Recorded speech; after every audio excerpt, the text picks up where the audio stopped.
বেসরকারি বিদ্যুৎ পরিষেবা প্রদানকারী সংস্থা সাই কম্পিউটার লিমিটেডের বিরুদ্ধে প্রকাশ্যে ঊনকোটি জেলা কংগ্রেস সরব হল। সাই কম্পিউটার লিমিটেডের বিরুদ্ধে রীতিমতো জেলা কংগ্রেস কর্মীরা শহরে বিক্ষোভ মিছিল করে সংস্থার আধিকারিককে ঘেরাও করে বিক্ষোভ প্রদর্শন করে। আন্দোলনের নেতৃত্বে ছিলেন জেলা কংগ্রেস সভাপতি মো বদরুজ্জামান, ব্লক কংগ্রেসের সভাপতি আশিস সেনগুপ্ত, কংগ্রেস নেতা রতন দত্ত, দিলীপ দাস, রুনু মিয়া, হদিশ আলী সহ আরো অনেকে। ডেপুটেশন চলাকালীন জেলা কংগ্রেসের সভাপতি মো বদরুজ্জামান আধিকারিকের উপর প্রচন্ড ক্ষোভ প্রকাশ করেন। সাই কম্পিউটার লিমিটেডের বিদ্যুৎ পরিষেবার জন্য ডেপুটেশন শেষে জেলা কংগ্রেসের সভাপতি মো বদরুজ্জামান সাংবাদিকদের মুখোমুখি হয়ে বলেন, মূলত প্রদেশ কংগ্রেসের ঘোষিত কর্মসূচি অনুযায়ী এবং তারই অঙ্গ হিসেবে বুধবার বিকেলে ঊনকোটি জেলা কংগ্রেসের পক্ষ থেকে ডেপুটেশন প্রদান করা হয়।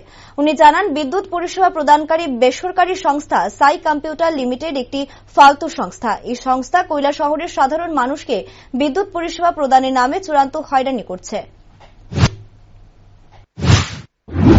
পাশাপাশি আমাদের এই কৈলাসহর সাব ডিভিশন, এই সাব ডিভিশনটা রাজ্য সরকার কিন্তু একটা ভুতুড়ে কোম্পানি সাই কোম্পানির কাছে হস্তান্তর করা হয়েছে।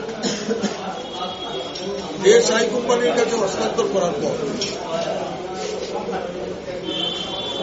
দেখা গেছে কৈলাসহরের যে বিদ্যুৎ পরিষেবাটা অত্যন্ত নিম্নমানের এবং বিদ্যুৎ পরিষেবার কারণে বিভিন্ন সময়ে রাস্তা অবরোধ,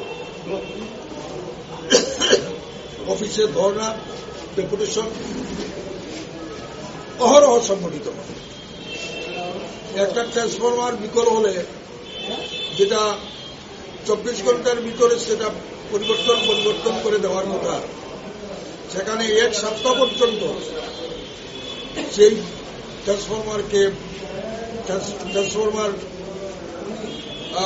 পরিবর্তন করে নতুন ট্রান্সফরমার দেওয়ার কোন ব্যবস্থা করা হয়।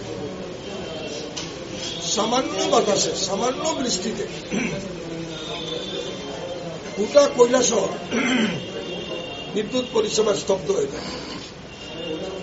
এরপরে আমরা লক্ষ্য করি যে ভুতুড়ে বিল, সাই কোম্পানির তরফ থেকে ভুতুড়ে বিল গ্রাহকদের দেওয়া হবে।